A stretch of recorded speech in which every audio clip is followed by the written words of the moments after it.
Hi అండి, ఎలా ఉన్నారు? నేనైతే చాలా బాగున్నాను. ఇవాళ మునగాకు యొక్క ఉపయోగాలు మనం తెలుసుకుందాము. మునగాకు మనకి పల్లెల్లో ఎక్కడైతే ఫ్రీగానే దొరుకుతుందండి.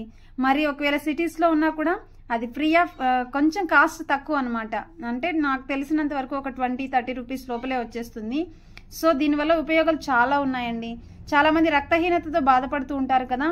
సో అలాంటి వాళ్ళు కనీసం వారానికి ఒక్కసారైనా కూడా ఈ ఫుడ్ తీసుకోవడం చాలా చాలా చాలా మంచిది. మరి ఇందులో చాలా పోషకాలు ఉంటాయండి. కంటి చూపు కూడా చాలా మెరుగవుతుంది. మరి సో కంటి చూపు తక్కువైన వాళ్ళు ప్రతి ఒక్కరూ కూడా చిన్న వయసు నుండి ముసలి వాళ్ళ వరకు ఈ ఫుడ్ ఖచ్చితంగా ఫుడ్లో మనము ఒక భాగంగా తీసుకోవచ్చు. ఇది ఎన్నో విధాల ఉపయోగపడుతుంది.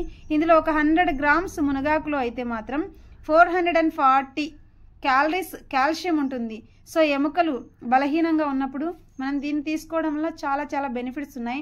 ఫర్ ఎగ్జాంపుల్ నేనేనండి, ఒకప్పుడు నాకు చాలా బ్లడ్ 4 గ్రామ్స్ ఉండేది. బ్లడ్ ట్రాన్స్ఫ్యూజన్ చేశారు, అయినప్పటికీ కూడా కొంచెమే ఇంక్రీజ్ అయ్యింది. అప్పుడు డాక్టర్స్ ఏమని చెప్పారు తెలుసా? మునగాకును తింటే ఖచ్చితంగా మీకు బ్లడ్ ఇంక్రీజ్ అవుతుంది అని చెప్పారు. నేను 5th క్లాస్లో ఉన్నప్పుడు మా అమ్మ రోజు నాకు మునగాకు 2 రోజులకు ఒకసారి చేసి పెడుతూ వచ్చేది. ఇలా తినడం వలన ఒక 20 డేస్ కంతా నాకు బ్లడ్ చాలా ఇంప్రూవ్ అయిందండి. సో దీనివల్ల చాలా చాలా చాలా ఉపయోగాలు ఉంటాయి. మరి ఖచ్చితంగా మనము ఫుడ్లో మన డైట్లో ఖచ్చితంగా దీన్ని మునగాకుని ఒక భాగంగా ఖచ్చితంగా వారానికి ఒకసారి తీసుకుందాం. ఓకేనా? ఉపయోగాలన్నీ కూడా మనం యూజ్ చేసుకుందాం. Thank you for watching.